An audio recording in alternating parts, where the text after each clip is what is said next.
साथियों नमस्कार, स्वागत है आपका इम्पैक्ट क्लासेस में। इस सेशन में हम लोग जो है साइंस के तीनों पार्ट फिजिक्स, केमिस्ट्री और बायोलॉजी को कवर करेंगे। तो सबसे पहले उसमें हम लोग बायोलॉजी को कवर करेंगे। बायोलॉजी से बहुत ज़्यादा क्वेश्चन बनते हैं, तो पहले हम लोग बायोलॉजी को कवर करेंगे, उसके बाद से फिजिक्स को और फिर केमिस्ट्री को कवर करेंगे।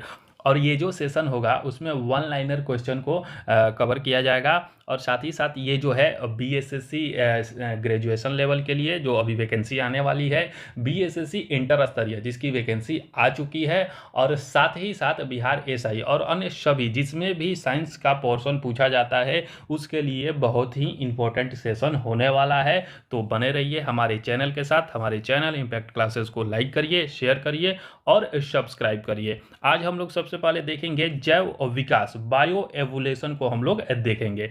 तो ये चैप्टर 1 होगा और इसके बाद से सभी चैप्टर को कवर करेंगे। तो चलिए देखते हैं आज जैव विकास से जितने भी वन लाइनर क्वेश्चन बन सकते हैं उनको हम लोग कवर करते हैं। तो सबसे पहले जो इसमें दे रहा है कि पृथ्वी की उत्पत्ति अनुमानतः कब हुई थी। इंपॉर्टेंट क्वेश्चन है ये, previous year question Bihar SI का उठा के देख लीजिए, ये क्वेश्चन एग्जाम में पूछा गया है। तो पृथ्वी की उत्पत्ति की हम लोग बात करें तो यह 4.6 अरब वर्ष पूर्व हुई थी। तो इसका जो करेक्ट आंसर हो जाएगा 4.6 अरब वर्ष पूर्व। अगला हम लोग देखते हैं कि वर्तमान प्रमाण के अनुसार पृथ्वी पर जीवन का उद्गम लगभग कब हुआ है। ये भी एग्जाम में पूछा गया क्वेश्चन है। तो 2 अरब वर्ष पूर्व हुआ है। इसको ध्यान रखिएगा कि वर्तमान प्रमाण के अनुसार जो है पृथ्वी पर जीव का उद्गम 2 अरब वर्ष पूर्व से हो गया है। नेक्स्ट आगे हम लोग देखते हैं, अगला जो कह रहा है कि सबसे व्यापक रूप से स्वीकृत सिद्धांतों में से एक के अनुसार पृथ्वी पर जीवन की उत्पत्ति से पहले पृथ्वी के वायुमंडल में किसका मिश्रण शामिल था। इंपॉर्टेंट क्वेश्चन है। इसमें जो है वो CH4, NH3 और CO2 का मिश्रण शामिल था। तो इसको ध्यान रखिएगा कि पृथ्वी पर जीवन की उत्पत्ति से पहले जो है वायुमंडल में CH4, NH3 और CO2 का मिश्रण शामिल था। आगे देखते हैं कौन सी गैस प्राचीन आदिम पृथ्वी के वायुमंडल से अनुपस्थित थी।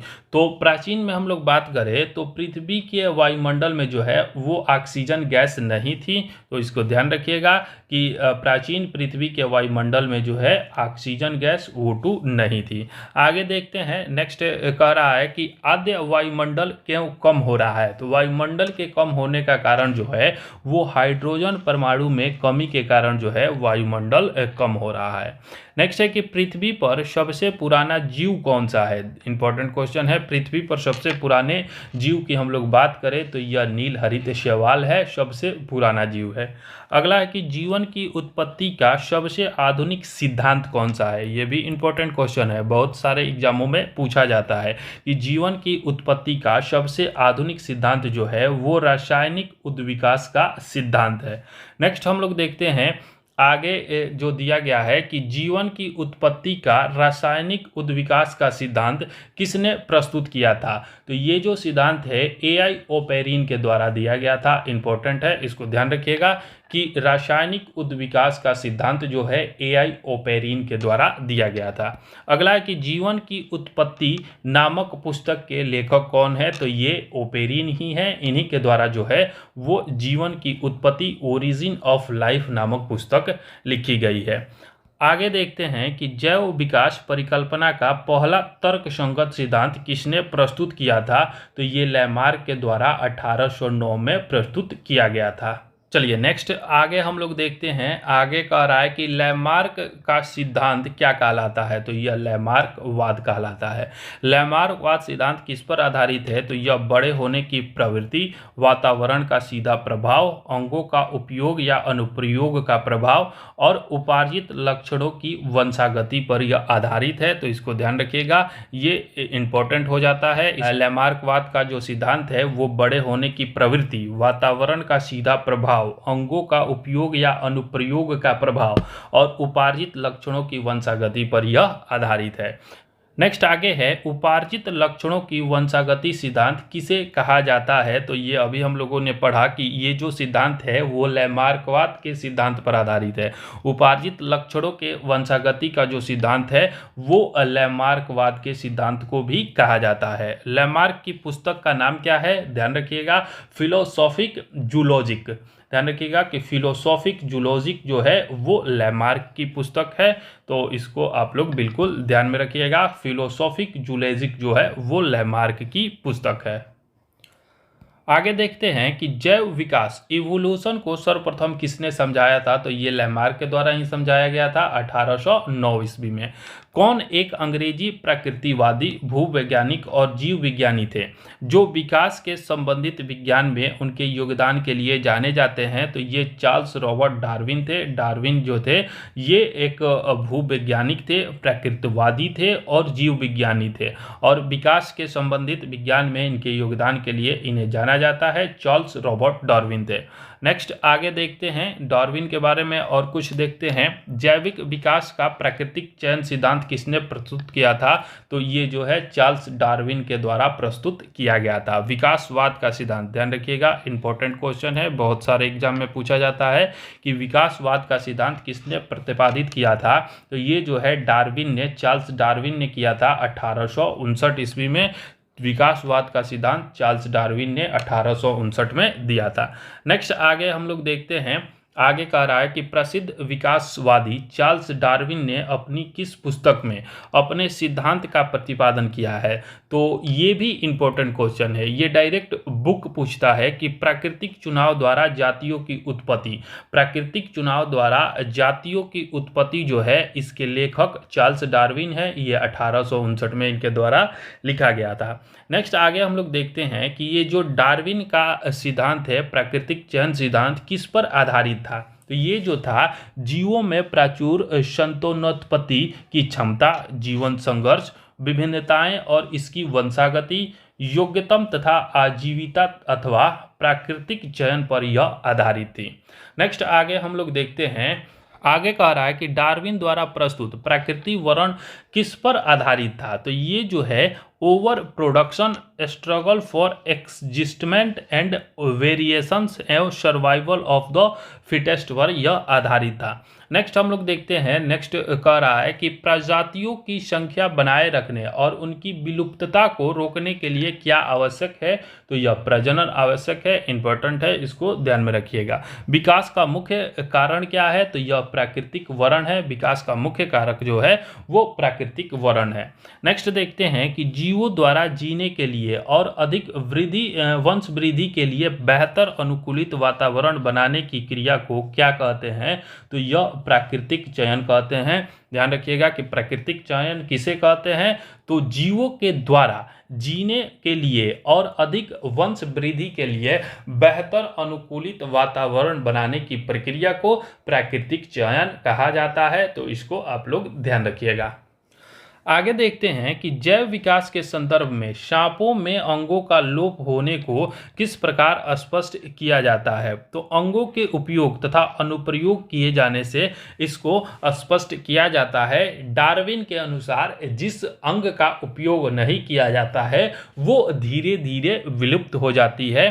तो यही जो है वो जैव विकास के संदर्भ में सांपों के अंगों का लोप होने को इस प्रकार से स्पष्ट किया जाता है कि अंगों के उपयोग तथा अनुप्रयोग से इसको स्पष्ट किया जाता है। नेक्स्ट देखते हैं the origin of species, important है।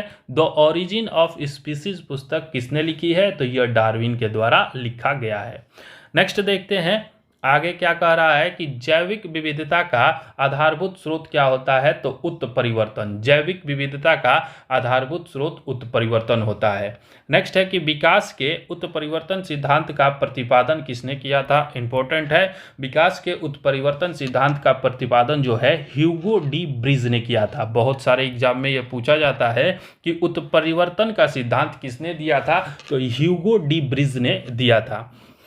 आगे देखते हैं कि किसी जाति का पहला सदस्य जिसमें उत्परिवर्तित लक्षण दिखाई देता है क्या कहलाता है, तो यह उत्परिवर्तित या म्यूटेंट कहलाता है। तो इसको भी ध्यान रखना है, कभी कभी डेफिनेशन पूछ लेता है कि किसी जाति का पहला सदस्य जिसमें उत्परिवर्तन लक्षण दिखाई देता है क्या कहलाता है, तो यह उत्परिवर्तित या म्यूटेंट कहलाता है।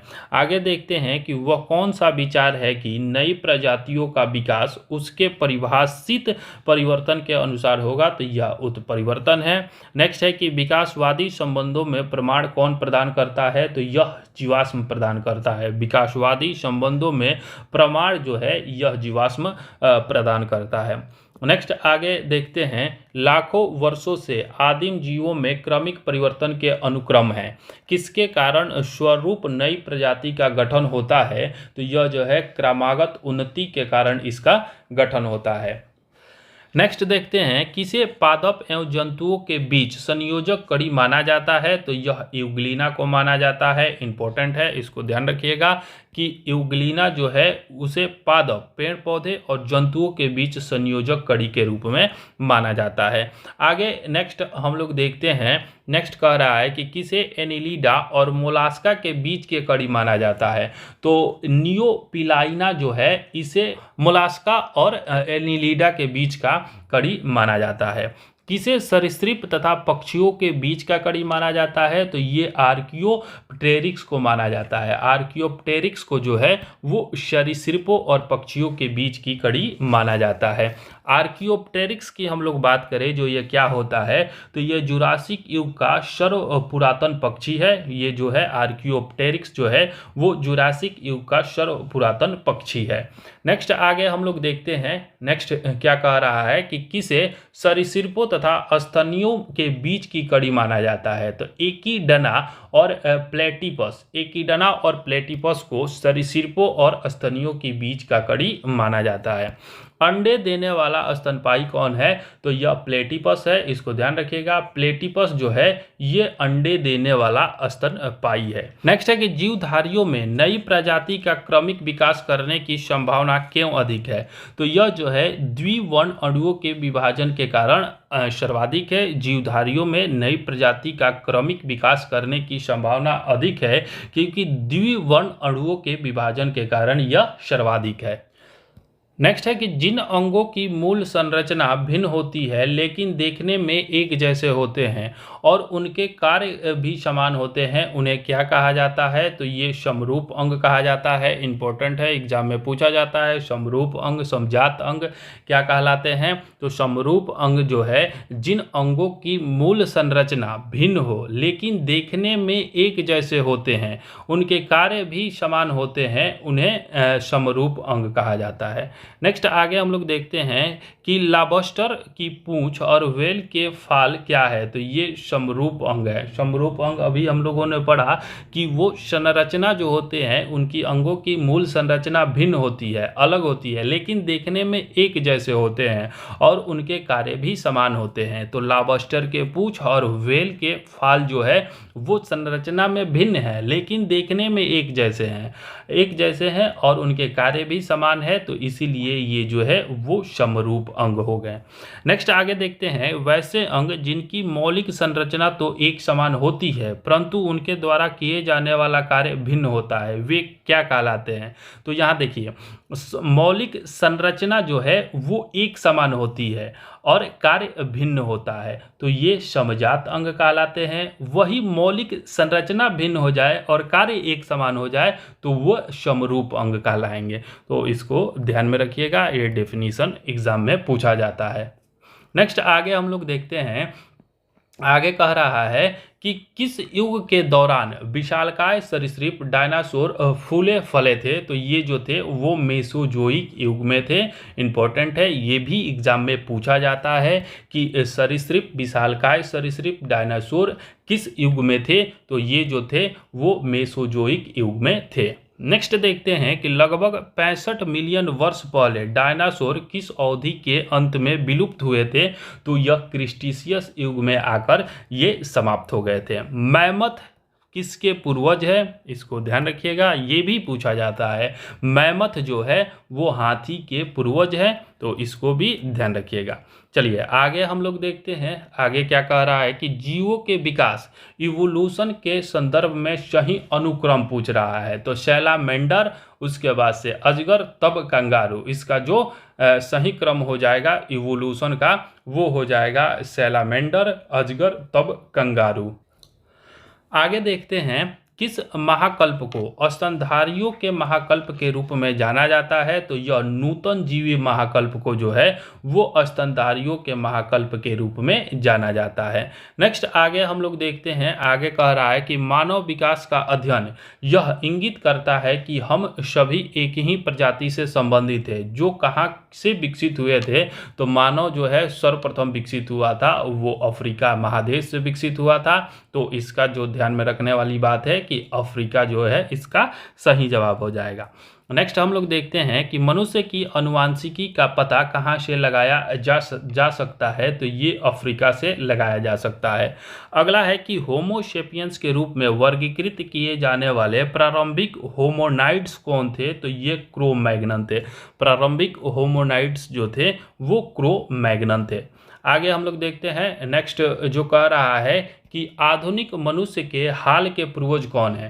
तो आधुनिक मनुष्य के हाल की पूर्वज की हम लोग बात करें तो यह क्रो मैग्नन मनुष्य है। तो इसको ध्यान रखिएगा। ये पूछा जाता है कि आधुनिक मनुष्य के हाल के पूर्वज क्रो मैग्नन मनुष्य हैं। नेक्स्ट देखते हैं कि वैज्ञानिक नाम होमो सेपियंस का अर्थ क्या है। तो ये बुद्धिमान आदमी। होमो सेपियंस का अर्थ क्या होता है, तो बुद्धिमान आदमी होता है। नेक्स्ट है कि शब्द डेनिसोवन कभी कभी समाचार माध्यमों में किस संदर्भ में आता है। तो यह जो है एक आदि मानव जाति स्पीसीज सैपियंस की समकालीन मानव प्रजाति मानी जाती है। तो डेनिसोवन को ध्यान रखना है। यह जो टर्म है, यह जो शब्द है वो एक आदि मानव जाति स्पीसीज सैपियंस की समकालीन मानव प्रजाति मानी जाती है। अगला है कि वर्ष 2015 में किस होमोजीनस की एक नई प्रजाति की खोज Rising Star cave system Cradle of human side दक्षिण अफ्रीका के दिनाल्ड चैम्बर में की गई। तो ये होमो नलेडी की गई। इसको ध्यान रखिएगा। होमो नलेडी जो है इसका करेक्ट आंसर हो जाएगा। नेक्स्ट आगे हम लोग नेक्स्ट वीडियो में जो है पार्ट 2 में चैप्टर 2 को कवर करेंगे, जिसमें जीव विज्ञान से संबंधित बायोलॉजी से संबंधित सभी इसको कवर करेंगे। जितने भी इम्पोर्टेंट फैक्ट्स बन सकते हैं उन सबको इसमें कवर करेंगे। तो हमारी चैनल इम्पैक्ट क्लासेस के साथ बने रहिए। चैनल को लाइक करिए, शेयर करिए और सब्सक्राइब करिए। चलिए धन्यवाद, थैंक यू।